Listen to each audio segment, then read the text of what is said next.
1932ஆம் ஆண்டு ஷார்ஜாவில் அமீரகத்தின் முதல் விமான நிலையம் அமைக்கப்பட்டபோது அது ஒரு சிறிய மண்தரை தளம் மட்டுமே.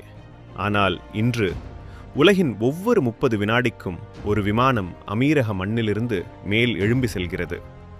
இந்த அசுர வளர்ச்சியை பார்க்கும் நாம் இதற்கு பின்னால் இருந்த தியாகங்களையும் விபத்துக்களையும் மறந்துவிடக்கூடாது.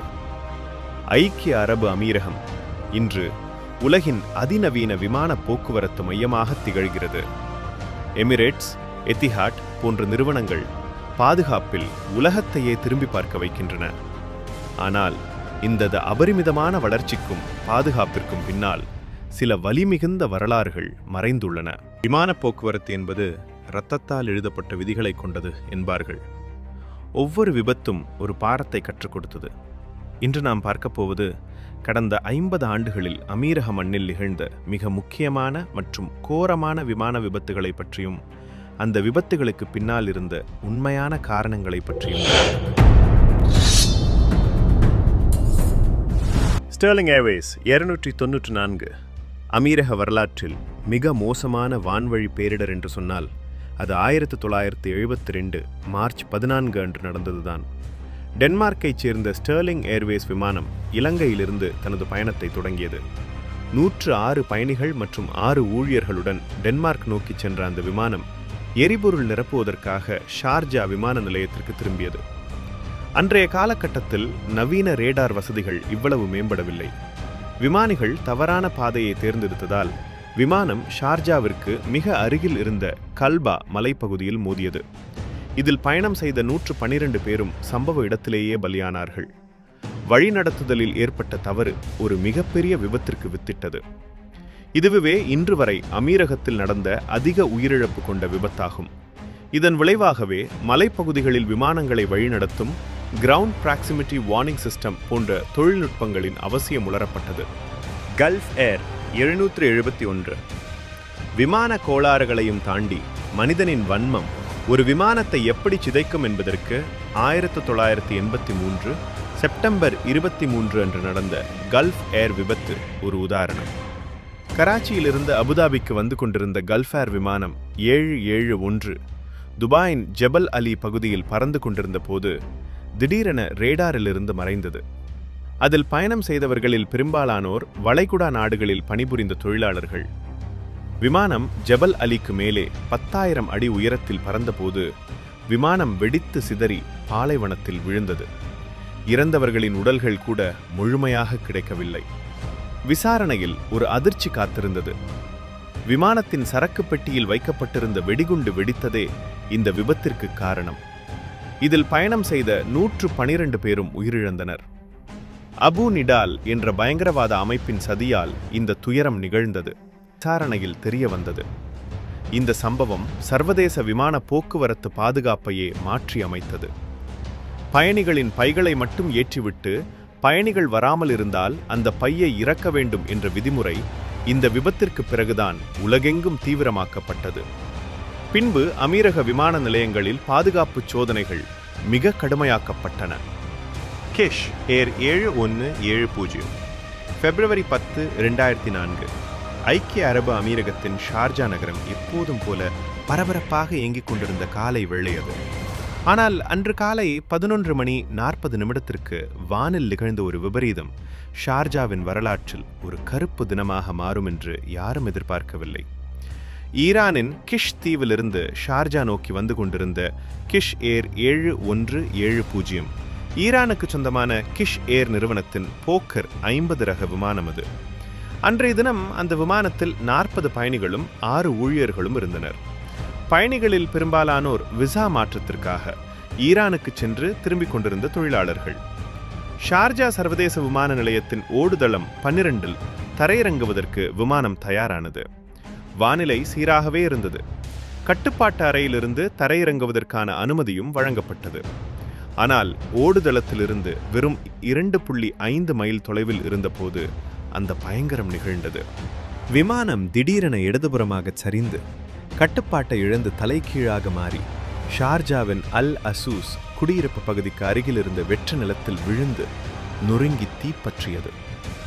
விபத்து நடந்த சில நிமிடங்களிலேயே மீட்பு படையினர் சம்பவ இடத்திற்கு விரைந்தனர். விமானத்தின் பாகங்கள் சிதறிக் கிடந்தன. கரும்புகை சூழ்ந்திருந்த அந்த இடத்தில் 43 பேர் சம்பவ இடத்திலேயே உயிரிழந்தது உறுதி செய்யப்பட்டது. 3 பேர் மட்டும் உயிருடன் மீட்கப்பட்டு மருத்துவமனைக்கு கொண்டு செல்லப்பட்டனர். ஆனால் துரதிருஷ்டவசமாக அவர்களில் 2 சிகிச்சை பலனின்றி உயிரிழக்க, ஒரே ஒரு நபர் மட்டுமே இந்த கோர விபத்திலிருந்து உயிர் பிழைத்தார். உயிரிழந்தவர்களில் 10க்கும் மேற்பட்டோர் தமிழர்கள் உள்ளிட்ட இந்தியர்கள், ஈரானியர்கள் மற்றும் பிலிப்பைன்ஸ் நாட்டவர். வாழ்வாதாரத்தை தேடி அமீரகம் வந்த பலரின் கனவுகள் அந்த சில நிமிடங்களில் கருகிப் போயின. இந்த விபத்திற்கு என்ன காரணம்? இயந்திர கோளாறா அல்லது மனித தவறா? சர்வதேச நிபுணர்கள் நடத்திய விசாரணையில் அதிர்ச்சிகரமான தகவல்கள் வெளியாகின. விமானம் தரையிறங்கிக் கொண்டிருக்கும் போது அதன் ப்ராப்பலர்கள் எதிர்பாராத விதமாக ரிவர்ஸ் த்ரஸ்ட் நிலைக்கு மாற்றப்பட்டுள்ளன. பொதுவாக இந்த முறை விமானம் தரையை தொட்ட பிறகு வேகத்தை குறைக்கவே பயன்படுத்தப்படும். ஆனால் வானில் இருக்கும்போதே இது நடந்ததால் விமானத்தின் வேகம் மற்றும் லிஃப்ட் திடீரென குறைந்து அது நிலை குலைந்து கீழே விழுந்தது. விமானிகள் தற்செயலாக இந்த அமைப்பை மாற்றினார்களா அல்லது தொழில்நுட்ப கோளாறால் இது நிகழ்ந்ததா என்ற விவாதம் இன்றும் நீடிக்கிறது. 1997 டிசம்பர் மாதம் ஷார்ஜாவின் அமைதியான பாலைவன பகுதியை ஒரு பெரும் தீப்பிழம்பு உலுக்கியது. தஜிகிஸ்தான் ஏர்லைன்ஸுக்கு சொந்தமான ஒரு விமானம் தரை கட்டுப்பாட்டு அறையின் எச்சரிக்கையை மீறி கீழே இறங்கிய போது நிகழ்ந்த அந்த கோர விபத்து தஜிகிஸ்தானின் குஜந்து நகரிலிருந்து ஐக்கிய அரபு அமீரகத்தின் ஷார்ஜாவிற்கு புறப்பட்ட துபோலெவ் DU-154 என்ற விமானம் 79 பயணிகள் மற்றும் 7 ஊழியர்களுடன் தனது பயணத்தை தொடங்கியது. மாலை நேரம் ஷார்ஜா வான் எல்லைக்குள் நுழைந்தபோது அனைத்தும் சரியாக இருப்பதாகவே கருதப்பட்டது. மாலை சரியாக 6 மணி அளவில் ஷார்ஜா விமான நிலைய கட்டுப்பாட்டு அறை விமானத்தை 1500 அடி உயரத்தில் நிலைநிறுத்தி பறக்குமாறு அறிவுறுத்தியது. ஆனால் விமானிகளுக்கும் தரை கட்டுப்பாட்டு அறைக்கும் இடையே ஏற்பட்ட தகவல் பரிமாற்ற குழப்பத்தால் விமானம் அனுமதிக்கப்பட்ட உயரத்தை விட மிக வேகமாக கீழே இறங்கியது. இருள் சூழத் தொடங்கிய நேரத்தில் தரையை நெருங்குவதை உணர்ந்த விமானிகள் விமானத்தை மீண்டும் உயர்த்த முயன்றனர். ஆனால் அதற்குள் காலம் கடந்துவிட்டது. ஷார்ஜாவிலிருந்து 13 கிலோமீட்டர் தொலைவில் உள்ள அல் தைத் பாலைவன பகுதியில் விமானம் மோதி விபத்துக்குள்ளானது. விபத்தின் வேகத்தில் விமானம் துண்டு துண்டாக சிதறி தீப்பிடித்தது. விமானத்தில் இருந்த 86 பேரில் 85 பேர் சம்பவ இடத்திலேயே உயிரிழந்தனர். அதிர்ஷ்டவசமாக செர்ஜி பெட்ரோவ் என்ற நேவிகேட்டர் மட்டும் பலத்த காயங்களுடன் உயிர் தப்பினார். இந்த கொடூர விபத்திற்கு தொழில்நுட்ப கோளாறுகள் காரணமல்ல, மாறாக விமானிகளின் கவனக்குறைவே முதன்மை காரணம் என விசாரணையில் உறுதி செய்யப்பட்டது. உயரத்தை கணக்கிடுவதில் ஏற்பட்ட ஒரு சிறிய பிழை 85 அப்பாவி உயிர்களை பறித்த ஒரு தேசிய பேரிடராக மாறியது. 21ஆம் நூற்றாண்டில் தொழில்நுட்பம் உச்சத்தை எட்டியது. ஆனால் புதிய பிரச்சனைகள் முளைத்தன. 2010 செப்டம்பர் 3 UPS சரக்கு விமானம் துபாயிலிருந்து கிளம்பிய 20 நிமிடங்களில் காக்பிட்டில் தீப்பிடித்தது. காரணம், நாம் அன்றாடம் பயன்படுத்தும் லித்தியம் அயன் பேட்டரிகள். புகையினால் விமானிகளுக்கு பாதை தெரியவில்லை. அவர்கள் துணிச்சலாக விமானத்தை தரையிறக்க முயன்றனர்.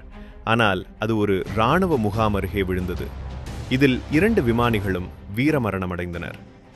இன்று வரை விமானங்களில் பேட்டரிகளை ஏற்றிச் செல்வதில் இருக்கும் கடுமையான கட்டுப்பாடுகளுக்கு இந்த விபத்தே அடிப்படை. அடுத்ததாக 2016 ஆகஸ்ட் 3 எமிரேட்ஸ் விமானம் EK521 திருவனந்தபுரத்திலிருந்து துபாய் வந்து கொண்டிருந்தது. துபாய் விமான நிலையத்தில் தரையிறங்க தொடங்கி தரையை தொட்டவுடன் மீண்டும் எழ முயன்றபோது ஏற்பட்ட விபத்து. விமானம் தீப்பிடித்து எரிவதை பார்த்து உலகமே அதிர்ந்தது. ஆனால் 300 பேரை 90 வினாடிகளுக்குள் வெளியேற்றி எமிரேட்ஸ் ஊழியர்கள் சாதனை படைத்தனர்.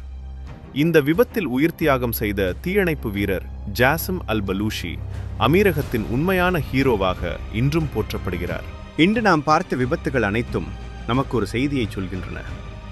அமீரகம் இன்று உலகின் மிக பாதுகாப்பான வான்வெளியை கொண்டிருப்பது தற்செயலானது அல்ல. கடந்த கால தவறுகளிலிருந்து கற்றுக்கொண்ட பாடங்கள், கோடிக்கணக்கான முதலீடுகள் மற்றும் ஜாசிம் அல் பலூஷி போன்றவர்களின் உயிர் தியாகம் ஆகியவற்றால் உருவானதுதான் இன்றைய பாதுகாப்பு. இன்று நீங்கள் எமிரேட்ஸ் அல்லது எதிஹாட் விமானத்தில் அமரும்போது நீங்கள் உலகின் மிகச்சிறந்த பாதுகாப்பு வளையத்திற்குள் இருக்கிறீர்கள் என்பதில் சந்தேகமே இல்லை. வான் பயணம் தொடரட்டும், பாதுகாப்பான பயணங்கள் அமையட்டும்.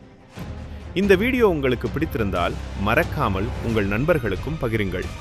இது போன்ற பயனுள்ள தகவல்களை தொடர்ந்து தெரிந்து கொள்ள இணைந்திருங்கள்.